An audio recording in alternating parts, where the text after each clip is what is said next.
There is something about Vermont that is hard to explain. From a distance, the state looks like the definition of calm: small villages, wide forests, and a slow-moving life without much interruption.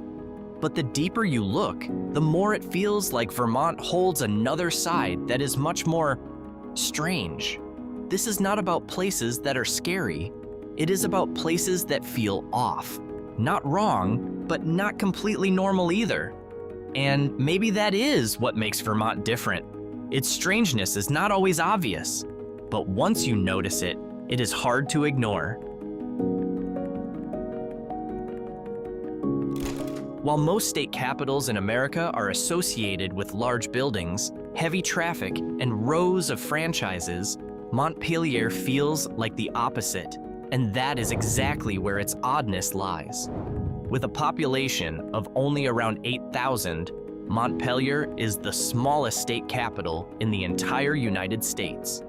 But what really makes people shake their heads is this: the city does not have a single McDonald's. At a time when nearly every city in the country is filled with fast food chains, Montpelier has firmly held on to its identity. People here prefer local businesses over major brands. This is not an accident, but a kind of quiet resistance to the flow of modernization. But Montpelier's strangeness does not stop there.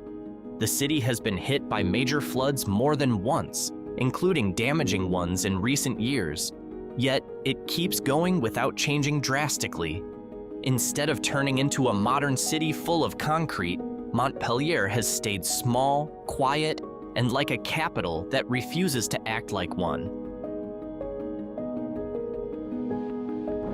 If Montpelier feels strange because of the choices its residents make, Newport feels strange because of something else entirely: its location, which almost feels absurd.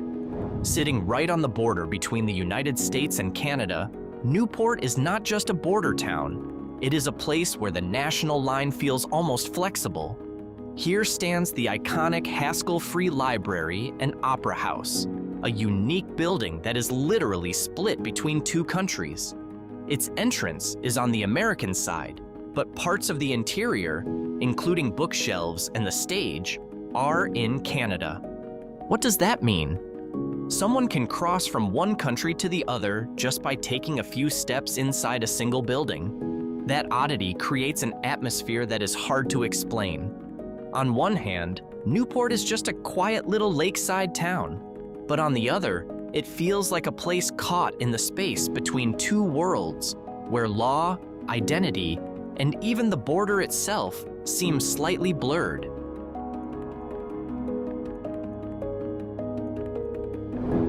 While most small towns survive through farming, tourism, or local industry, Coventry has a source of support that is harder to imagine.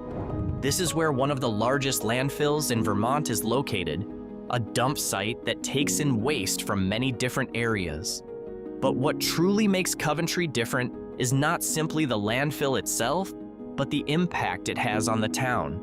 Revenue from the facility keeps local taxes very low, far lower than in many other towns in the same state. Imagine the contrast: a small town surrounded by green countryside, quiet and almost like any ordinary rural village, yet economically dependent on mountains of trash arriving every day.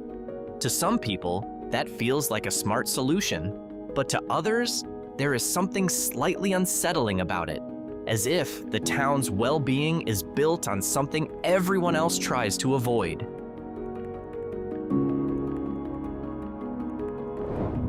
Next is Bennington. This small town sits at the center of the legend known as the Bennington Triangle, a wide forested area where, between 1945 and 1950, several people were reported to have vanished without a trace.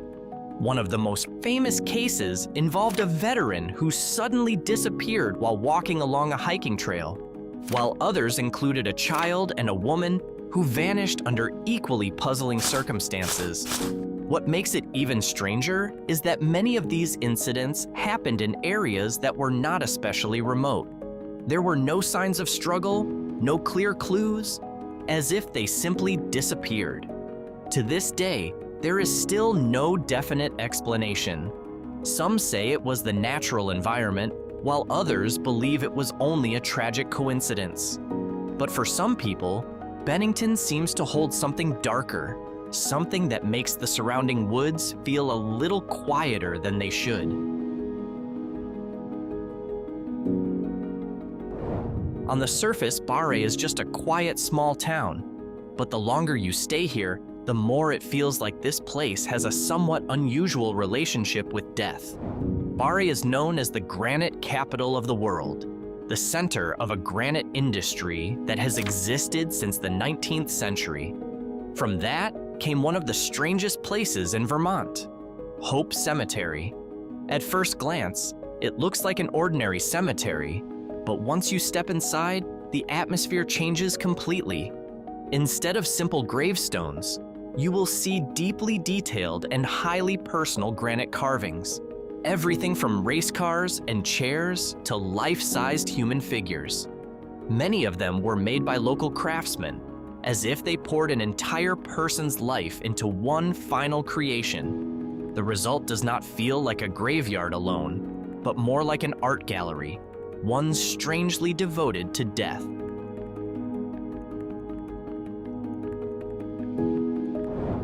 If there is one town in Vermont that feels like a mix of free-spirited creativity and something slightly off, it is Brattleboro. On one side, Brattleboro is known as a lively arts town, full of galleries, creative communities, and a relaxed, modern hippie atmosphere. But underneath that, there is another layer that makes the town feel different. One of the most talked about places is the former Brattleboro Retreat Complex, an old psychiatric hospital that has stood since the 19th century. The place has a long history, and like many old institutions, it is tied to stories that feel a little unsettling.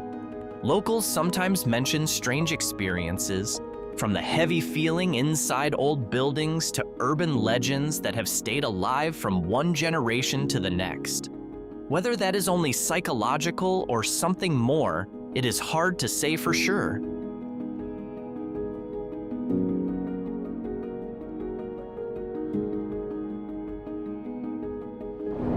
On the map, Norwich looks like a quiet little village. Neat houses, silent roads, and the warm feel of classic New England. It sits just across from Hanover, New Hampshire, home to Dartmouth College, one of the most prestigious Ivy League schools in America. The result? Many professors, researchers, and other highly educated professionals choose to live in Norwich instead of the college town itself. That creates a strange contrast.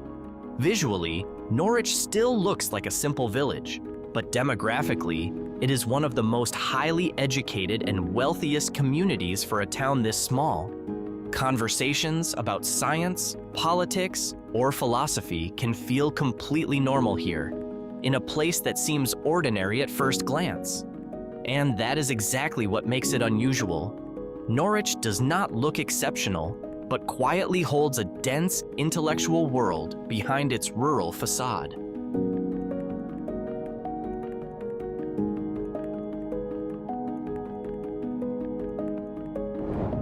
At first glance, Johnson looks like a warm little college town, quiet, surrounded by nature, and home to Northern Vermont University. But the longer you stay, the more a subtle feeling begins to appear, as if the town is not fully as alive as it once was.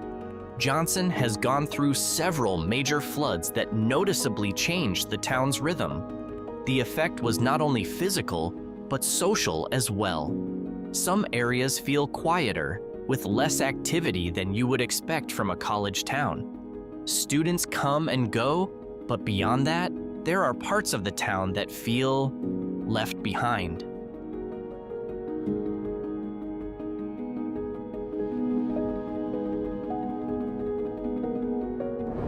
In many small towns, change comes slowly, but in Hardwick, change feels like an experiment unfolding in plain sight. Hardwick was once known as a town that had nearly been left behind. Its economy was weak, job opportunities were limited, and many local businesses had closed. But instead of following the usual path, the town became the center of a highly unusual movement, a community-based local economy experiment. Farmers, small business owners, and residents began rebuilding their own system, from organic farming to local food distribution. At first, it sounds like a success story, but what makes it weird is the scale.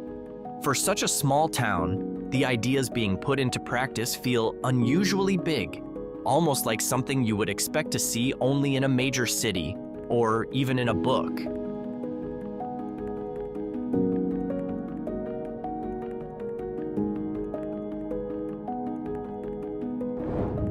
East Corinth feels strange because it does not seem entirely real. This small village suddenly entered the world of pop culture after becoming a filming location for the iconic movie Beetlejuice.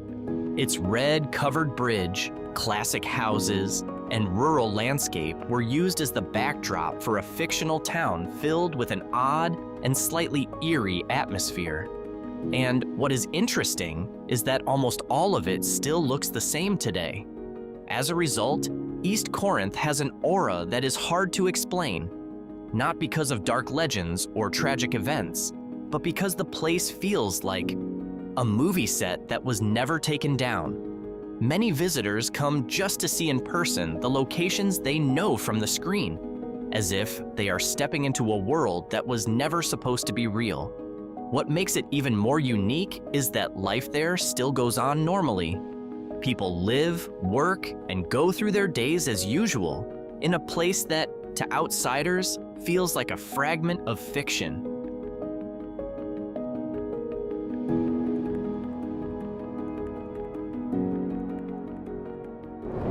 Its name sounds like something from an adventure film, but South Hero is actually the opposite. Located on an island in the middle of Lake Champlain, South Hero has a name that feels big, almost dramatic, as if it should be the birthplace of heroes.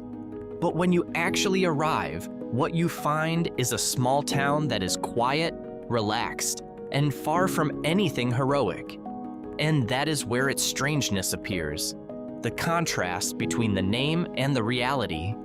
There are no grand landmarks, no striking epic history, just quiet roads, apple orchards, and peaceful lake views.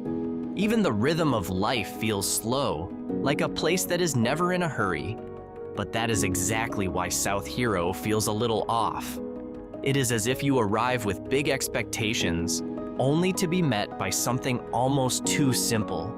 Not in a bad way, but enough to make you wonder why it has a name like that.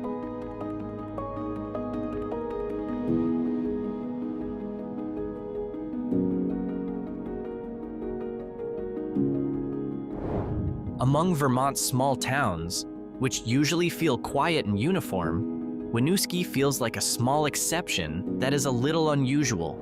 In size, Winooski is very small, even often called one of the smallest cities in Vermont. But the moment you enter its center, the atmosphere changes right away. There is an energy that feels livelier, more diverse, and slightly out of sync with the usual Vermont vibe. Modern cafes stand beside old buildings, immigrant communities bring new cultural color, and its nightlife, though small, feels more active than in nearby towns. Many people call Winooski a mini urban pocket, and some even joke that it is like a tiny version of Brooklyn, dropped into the middle of Vermont.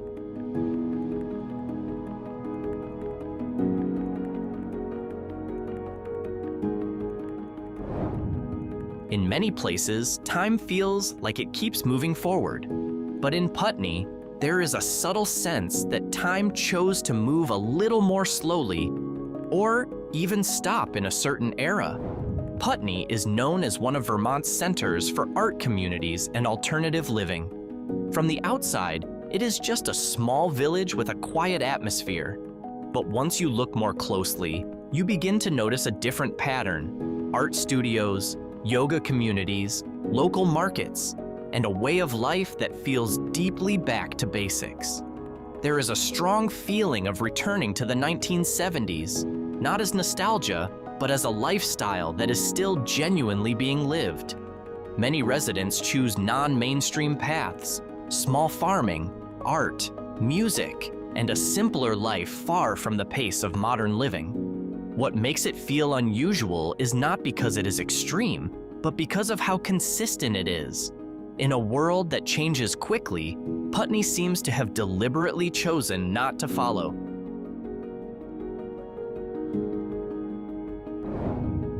In Vershire, everything begins with one thing: its name. Vershire sounds like an unfinished word, and in a way, it actually is a combination of two state names, Vermont and New Hampshire. This small town sits near the border, and the name feels like a reflection of its identity, something in between. What makes it seem strange is how much the name shapes perception. Many people who hear it for the first time assume it is not really a town name, maybe just an abbreviation or even a misspelling. But no, it is real, and it has been used for a long time. Physically, Vershire is a very quiet village, almost unremarkable. There are not many major landmarks, and there is no main tourist attraction, but that is exactly where its uniqueness lies. A place that feels caught between things, not fully noticeable, but not truly gone either.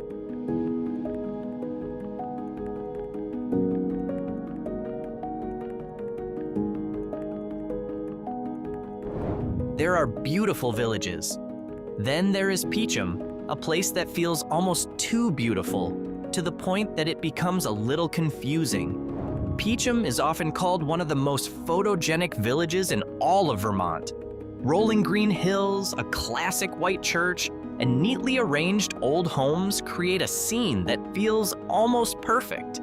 So perfect that it seems more like a painting, or even a movie set designed with great care. And that is where the strangeness begins.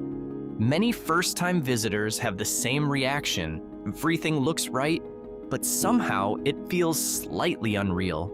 There is no visual chaos, no distracting element, as if every corner has already been arranged to look beautiful. In fact, Peacham is often used for calendar photography and visual productions because of its strong classic aesthetic.